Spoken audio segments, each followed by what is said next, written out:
incrível pensar que de uma semente pequenininha pode nascer este gigante.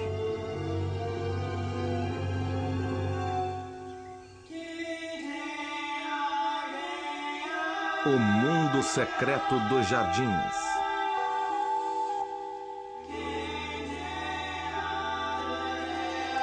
O velho carvalho.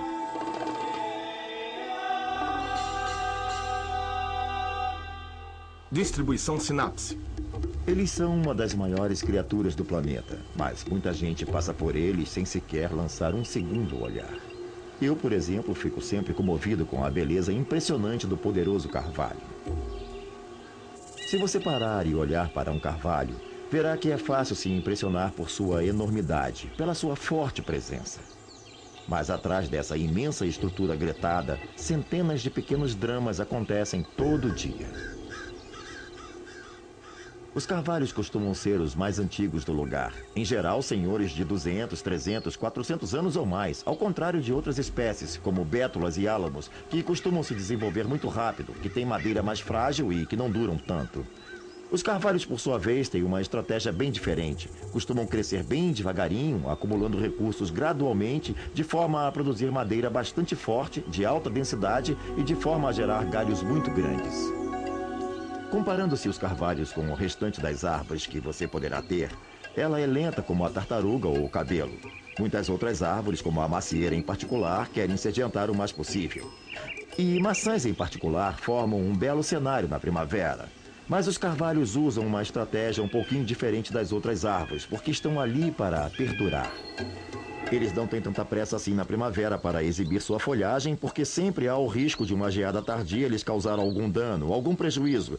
Por isso, elas se revelam lenta e firmemente para a vida. Se você quiser esperar 300, 400 anos, não precisa entrar em pânico. No começo, quando a folha se abre, é um tanto brilhosa, novinha, em geral com a superfície lustrosa e sempre perfeita e sem defeitos. Mas o que você precisa saber é que quando se tem todo esse recurso entregue de bandeja, muitos tipos de criaturas vão dizer: vejam, com tantos açúcares, com tantos recursos minerais, vamos tirar proveito disso. Todo o crescimento lento e firme do carvalho pode ser rapidamente prejudicado por lagartas, gorgulhos e uma série de outras bocas famintas.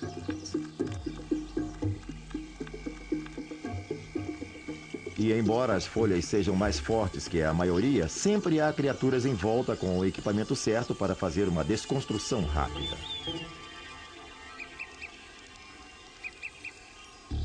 Você pode achar que os carvalhos, fincados ali, sem poder sair do lugar e sem poder fugir quando estão sendo atacados, são criaturas indefesas, mas a realidade é que eles não são de forma alguma indefesos. O carvalho, na verdade, tem um arsenal impressionante de formas de defesa. Eles permitem uma certa invasão, mas quando passa de um determinado ponto, os carvalhos lutam, como quando há uma grande quantidade de lagartas se alimentando deles. Enquanto estão danificando a árvore, ela reage produzindo químicas como ácidos fênicos e tânicos, por exemplo, que passam a acumular nas folhas. E o que acontece? Isso desacelera o metabolismo das lagartas famintas, e então, à medida que se alimentam, vão diminuindo a velocidade com que comem, e como não crescem muito, tornam-se incapazes de pôr muitos ovos. Em resumo, o que acontece é que os carvalhos limitam a intensidade do dano que as lagartas possam causar às folhas, e isso é importante para a sua longa sobrevivência, porque são as folhas que coletam primeiro a energia do sol para as árvores. Uma outra forma de se identificar a autoproteção dos carvalhos é observar as feridas causadas pelas lagartas daninhas, que nos troncos parecem enormes protuberâncias. É uma reação à invasão dos fungos e bactérias. O tronco vai gradualmente murando a área para proteger dos invasores o resto da árvore. Em escala menor, os galhos finos e folhas também podem criar essas espécies de verrugas chamadas de galls. Galls são sempre o resultado da invasão por midges, mosquinhas e outros tipos de moscas que desovam no carvalho, e as larvas que nascem desses ovos começam a se alimentar. E em reação a esse tipo de dano, o carvalho cria um tecido em torno de si, praticamente uma barreira, limitando a extensão do dano. O inseto cai na cilada e usa o gall, verruga, como casa até estar pronto para sair e se transformar em pupa. Dentro do mesmo carvalho, você às vezes encontra diferentes tipos de galls. É a árvore reagindo de formas diferentes ao ataque de diferentes tipos de insetos. É interessante como um carvalho, um verdadeiro gigante que leva 400 anos para completar seu ciclo de vida, responde com tamanha precisão aos ataques dessas pequenas criaturas e constroem tantas diferentes estruturas de proteção, e em geral num único dia. Isso é notável.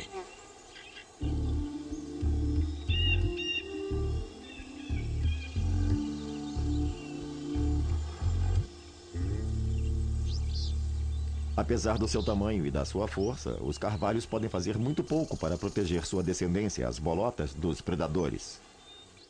Elas entregam essas bolotas ao mundo cercadas por uma camada externa para protegê-las do perigo. Mas muitas criaturas ficam craques em quebrar essa cobertura e destruir a vida lá dentro. A competição pelas bolotas é feroz. De bilhões de bolotas produzidas todo ano, apenas umas poucas conseguem sobreviver. Cada uma delas tem um grande desafio, e muitas sequer têm a chance de sair de lá de cima das altas copas. Mas antes que uma bolota tenha a chance de subir para lá, precisa fincar-se no solo e passar pelo processo do crescimento. When I'm high as a kite on a summer's day, to get low down is a long, long way, but I know I can't refuse. When I hear those low down blues will make you go from the top of the hill to the valley below. I know I can't refuse.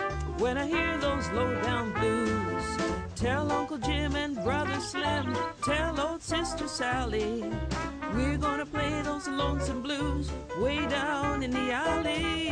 I might climb up to the top of the tree, but I'll sail right down if you play them for me. I know I can't refuse when I hear those low down blues.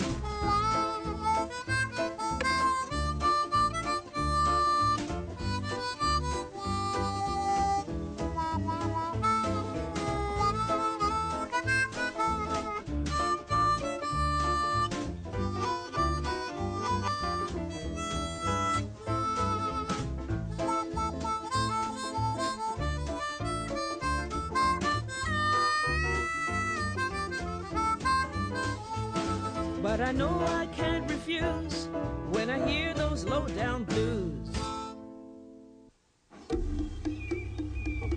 Muitos jardins campestres se estendem para uma floresta, mas para muita gente a sensação de floresta fica muito mais bem delineada com a presença tranquila de um carvalho. Quando muitas pessoas pensam em cultivar plantas no jardim, nós pensamos em coisas como dicentras formosas, delfínios e lírios. Mas uma das maiores plantas florescentes para quintais é o carvalho. De fato, os carvalhos são uma das maiores plantas que florescem em todo o planeta.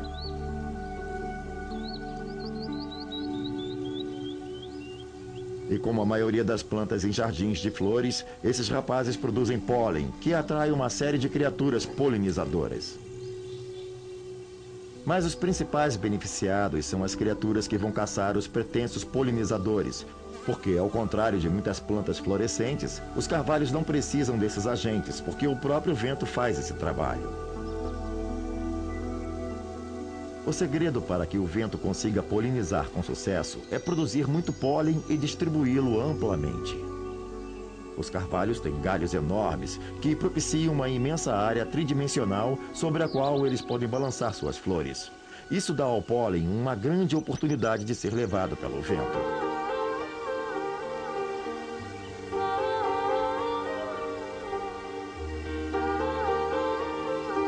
A grande questão desse enorme êxodo do pólen é direcionar a produção de sementes, e para os carvalhos, produção de sementes significa bolotas.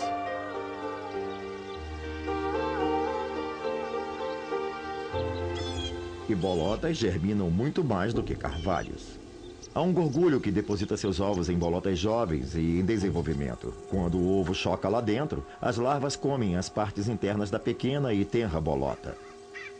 O carvalho continua a alimentar aquela bolota que continua a alimentar a larva lá dentro. Então, quando o carvalho libera a bolota, a larva aparece. Tudo bem? Aquela boca livre acabou. E a larva começa a abrir a saída, deixando para trás um caminho com um pequeno furo por onde saiu. Isso significa uma bela estrutura seca que pode virar uma bela casa para a família certa. Há de fato uma espécie de formiga que faz uso disso. Elas pensam, uma casinha perfeita aqui, por causa da pequena entrada. Isso pode limitar muitos outros predadores, mas a formiga pode entrar por esse furinho e formar uma colônia lá dentro. A colônia formada é pequena, mas é bem protegida, seca e segura, com tudo de que precisam ali dentro. Essas criaturas são tão pequenas que a própria bolota vai acolhê-las, e a toda a colônia, e isso inclui até os futuros familiares. Como as bolotas não são mais fonte de alimento, as formigas operárias têm que sair e buscar comida no solo da floresta em volta e trazer para a bolota, a fim de alimentar os pequenos. Estes ficam sempre dentro desse confortável porto seguro, enquanto as operárias se expõem ao mundo para procurar o alimento que entregarão diretamente às larvas em desenvolvimento. Esse pequeno furo nem sempre é uma vantagem. Para muitas colônias de formigas, se você sai em busca de alimento e encontra um grande pedaço de proteína morta, isso costuma ser visto como uma bonança. Mas não para as formigas das bolotas, pois não são boas em resolver os grandes problemas da natureza.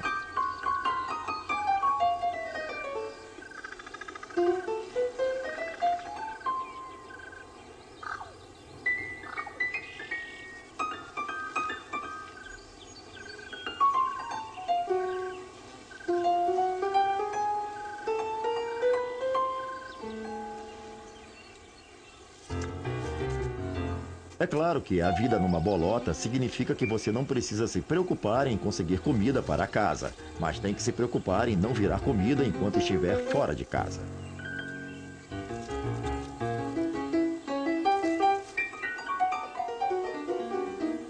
Por sorte, os esquilos só querem levar bolotas intactas para a sua toca. Todos os restos de bolotas e folhas de carvalho espalhados pelo gramado nada mais são do que lixo. Quando o carvalho derrama suas folhas, elas podem virar uma valiosa proteção para suas raízes. Essa proteção tem um conteúdo rico em nutrientes, o que é uma boa notícia para jardineiros espertos, porque enquanto hortaliças, por exemplo, não toleram o alto índice de ácido contido nas folhas de carvalho. Outras plantas que o adoram, como as aleias, gostam de ser cercadas pelas folhas de carvalho. Para obter nutrientes dessas folhas é necessário que haja as condições certas. É necessário haver água e vidas microbianas suficientes para repartir as folhas e umidade suficiente para que os nutrientes e ácidos sejam absorvidos pelo solo, a fim de que fiquem disponíveis no seu jardim.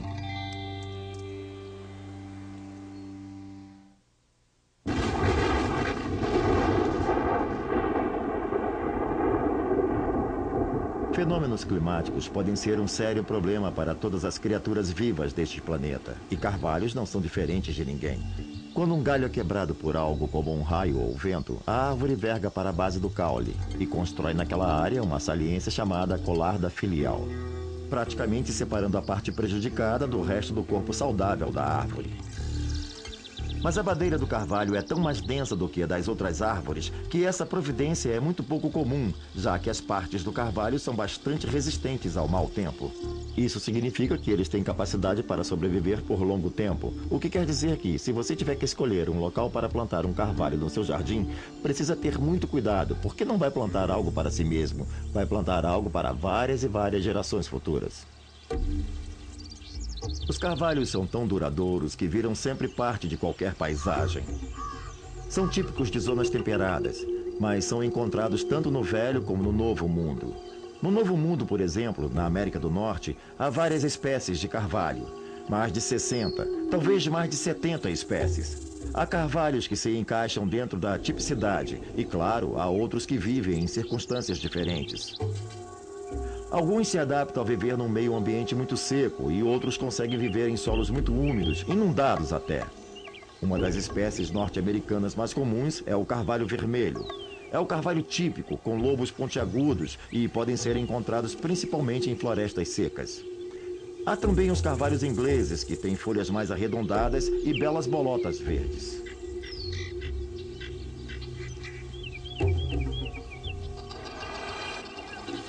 Há também os salgueiros, além dos carvalhos propriamente ditos, e os carvalhos de galhos avermelhados, e uma série de outras espécies. Mas o que elas têm em comum é que ficam grandes. Algumas espécies, como por exemplo os carvalhos da rebarba, ficam tão grandes e tão imponentes que ocupam muito mais do que um terreno pequeno pode oferecer em termos de espaço. Quando você olha para a árvore, vê apenas uma pequena parte dela. Só pela enorme estrutura de galhos e tudo mais, você já pode ter uma ideia do que se passa sob o solo. E por isso, os sistemas de raízes dos carvalhos têm que ser imensos.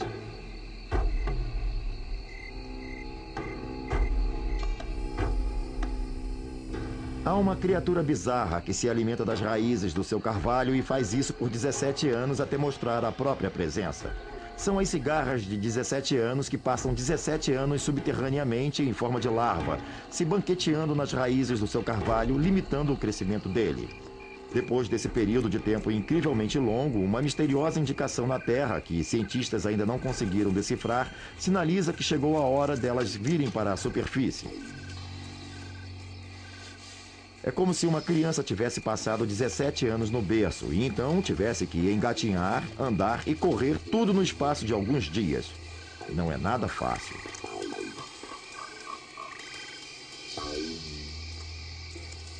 Mas quando já estão na superfície se locomovendo, negociam sua passagem pelas plantas, pelo labirinto da grama, até o que é de fato seu santo grau, o carvalho.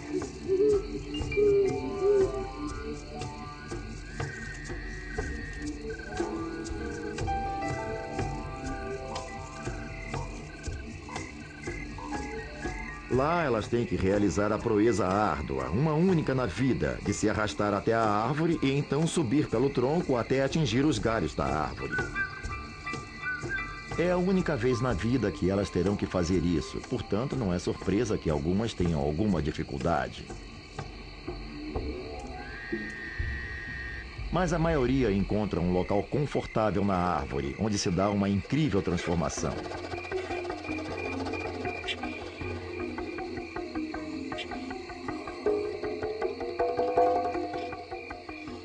Elas retiram o exoesqueleto duro que cobre o corpo larval para que a forma adulta possa aflorar. Então, suas novas asas começam a se encher de fluido e se estendem.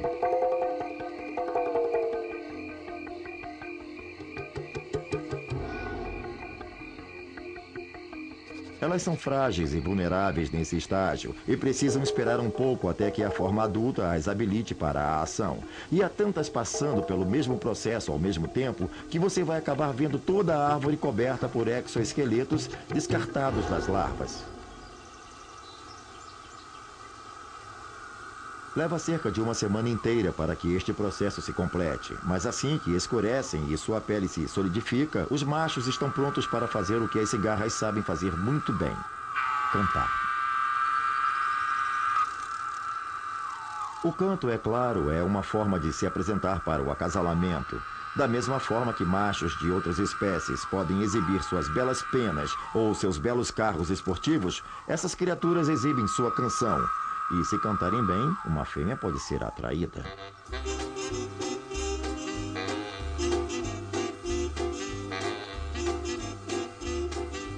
Depois do acasalamento, os machos não têm mais nada a fazer com suas vidas. Começam a morrer às centenas e caem das árvores. Então você poderá ver o chão em torno das árvores como um tapete de corpos desses amantes.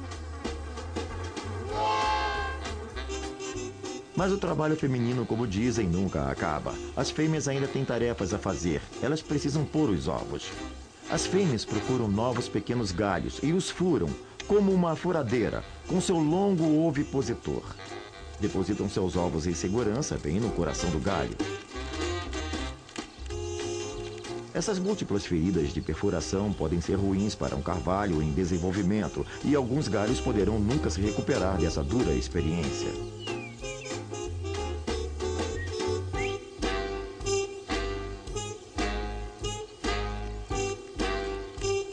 E são as fêmeas que pagam o preço por desovar. Depois do trabalho feito, elas também caem no solo e uma geração inteira de cigarras de 17 anos fica espalhada por todo o gramado como confete.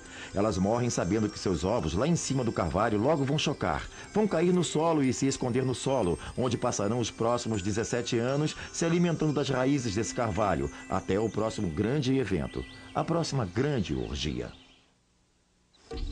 Quando os dias ficam mais curtos e as noites mais frias, os carvalhos se preparam para a chegada da primavera. Eles podem não expor espetaculares colorações de bordos e sumagres, mas suas folhas ganham belos vermelhos escuros e marrons dourados. Mas para mim, a melhor parte sobre os carvalhos é que, diferentemente de outras árvores que derramam folhas no inverno, elas costumam segurar as suas. A primeira geada forte vai fazer algumas caírem, mas ao contrário de outras que podem perder todas as folhas em algumas semanas, os carvalhos levam meses e meses para perder todas as suas. Uma vez no solo, as folhas do carvalho tendem a se manter intactas. Na verdade, elas se decompõem muito mais lentamente do que outras, porque o tanino do carvalho deixa insetos e bactérias afastados, pelo menos temporariamente. A combinação dessa queda gradual de folhas com a lenta decomposição quando já no solo dá à árvore a possibilidade de alimentação por muito tempo. As folhas decompostas provêm uma equilibrada gama de nutrientes que podem continuamente enriquecer o solo em volta da árvore. As raízes do carvalho se alimentam desses nutrientes e os enviam para a parte de cima. Como esses nutrientes não são abundantes, é muito mais eficaz reciclá-los do que procurar continuamente por fontes cada vez mais distantes. Os humanos deviam aprender muito com isso. Por exemplo, metais são mais facilmente reciclados do que produzidos. Ao invés de ter que procurá-los em novos lugares, poderíamos economizar muita energia e recursos. Toda essa sabedoria existe e está à mão no carvalho que temos no quintal. Deveríamos aprender com os mais velhos.